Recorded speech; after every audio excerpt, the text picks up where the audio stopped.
Epilepsy affects millions worldwide, and many begin their journey in childhood. While some outgrow it with timely treatment, others face lifelong challenges. And today, doctors are most concerned about the rising threat of drug resistant epilepsy. On National Epilepsy Day, neurologist Dr. Atampreet Singh breaks it down: what causes it, who's at risk, and why early intervention matters now more than ever. Go through what is drug-resistant epilepsy. Drug-resistant epilepsy means the epilepsy is not responding to the usual medications. To say it is resistant, usual medications of anti-seizure group or anti-seizure medication. Resistance means the child or the patient is not responding to standard anti-seizure medications. If the child has not responded to two trials of one drug or a single trial of double drug, duotherapy, for a period of maybe 6 months, then we say it is drug-resistant epilepsy. Such a patient should be further investigated what is the cause of drug-resistant epilepsies.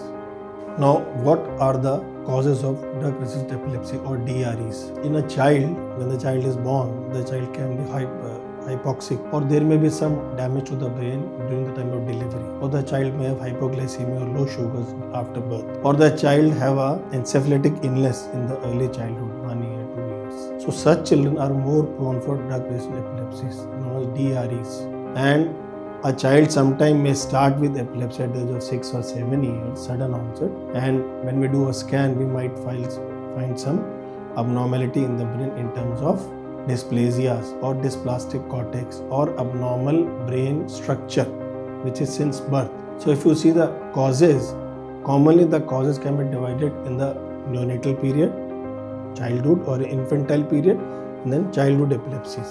Neonatal period, anything which has happened perinatally during delivery can affect the child's brain and can cause DRE. Second is childhood or infantile one. In that, any illnesses like encephalitis, fever, unconsciousness, the child was in ICU for a period of a week or 10 days, was in ventilator, that can cause later on a DRE-like picture. Or it's a abnormal brain structure or cortical dysplasia or cortex abnormalities which can cause DREs in children. So such children are more prone for DRE epilepsies. So such children should be picked up early and further treatments can be offered to them. So what are the early signs of DRE in children? Suppose a child is having very, very frequent seizures. In a day he is having 3 or 4, maybe 8 or 10 to start with. Sudden onset explosive seizures, which can be a feature of genetic epilepsies or a structural epilepsy or a cryptogenic cause or a symptomatic cause. So when the child has such causes or such onset of epilepsies with sudden burst of frequent seizure, they sometimes classify or they sometimes qualify for early DRE-like picture.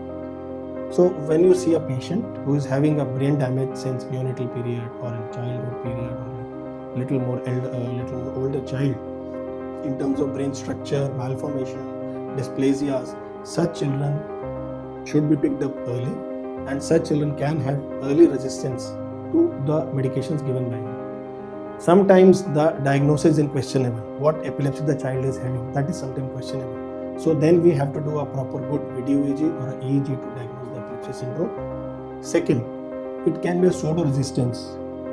The drug dosage may be low in the child, or the drug dosage is less in the child, or the best medication is not being given to the child what epilepsy is having, that can also cause resistance. So in such cases, you need to do a good video EEG and diagnose the case what exactly is the cause of the epilepsy. So when you can get the cause, then you can treat the child. Then is compliance. Sometimes the child may be missing on medication, the parent may be missing, or the dosage may become less, or the child has missed the dose of particular dose. That can also cause compliance issue and can cause drug-resistant epilepsies. Last but not the least, you have to give adequate period of trial medication. If you change very, very frequently, the child again will have resistant epilepsies, which may be a part of pseudo-resistance but should be checked or should be asked to the parents. So whenever it is DRE, we have tried adequate number of medications. So the child has qualified for pre-surgical evaluation that can be treated the patient surgically. Usually the first go is a pre-surgical evaluation if you are seeing a lesion in the brain. Pre-surgical evaluation means you need to get a good MRI, 3-test MRI, You need to have a good video EEG monitoring to see where the seizure is coming from, what is the seizure burden in the child. Then you can do a neuropsychology assessing the IQ of the child or the DQ of the child.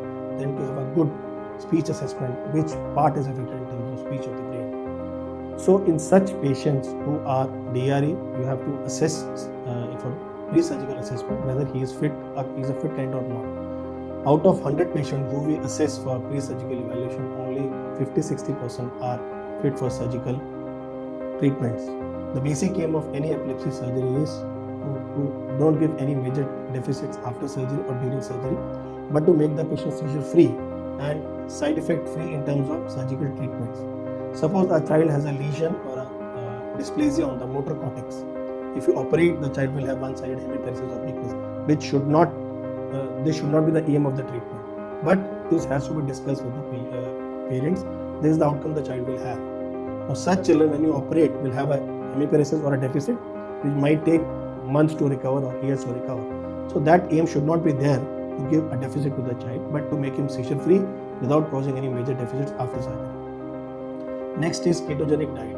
Yes, some epilepsies it is quite effective, and there are some specialized centers in Delhi, NCR or in Bombay who give special ketogenic diet treatments. There are some particular criteria which we have to follow to induce adequate ketosis in the child, which will give us seizure freedom. Next is nerve stimulations. Now, in children, there are a lot of studies from abroad and India also. Vagal nerve stimulation is quite effective in DRE epilepsies if the child is unfit candidate for a pre-surgical or surgical treatment. If you have a big lesion sitting on the motor cortex, the child is inoperable, we can offer a vagal nerve stimulation. Or if the child is infrequent falls with no lesion seen in the brain, you can offer a vagal nerve stimulation. So there are some particular indications for vagal nerve stimulation, and it's quite effective also with a good seizure freedom outcomes. All over the world, the data is quite robust and healthy. Now, why this early diagnosis is important in DRE in children?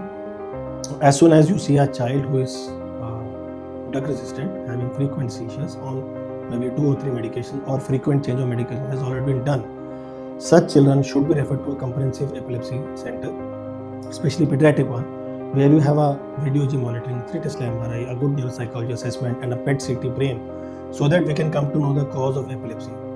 If the child is surgically treatable, definitely it should be done as soon as possible without causing any major deficits. Now, the reason for early referral is because any epilepsy which is long-standing, it can cause brain shrinkage, brain atrophy, growth of the child, both mentally, cognition will come down, school issues will come, school performance will come down, and the side effects of medications can sometimes be very huge on children. So ideally, don't hesitate to refer for early treatment and good outcomes, because the more the epilepsy is long-standing, the more is the damage to the brain. So refer early for a good long-term outcome in children. What are the warning signs of such epilepsies in children or DREs, and when you should seek advice? Any epilepsies which is affecting the cognition of the child, his or her school performance, his mental growth, such children should be evaluated as early as possible. Or you are increasing the number of tablets in a child, thinking that the child is not responding, which is ultimately affecting child's cognition. Any epilepsy which is long-standing or DRE can affect the growth of the brain, growth of the child, and ultimately overall the child's school performance will come down. Such children can have issues socially also in terms of behavior. They can have decreased attention span, they can become hyperactive, they can have decreased concentration, they can have memory issues. So whenever you have a child who is having drug-resistant epilepsies, having all the behavior issues or the side effects of medication, should classify or qualify for early DRE treatments or early DRE evaluation.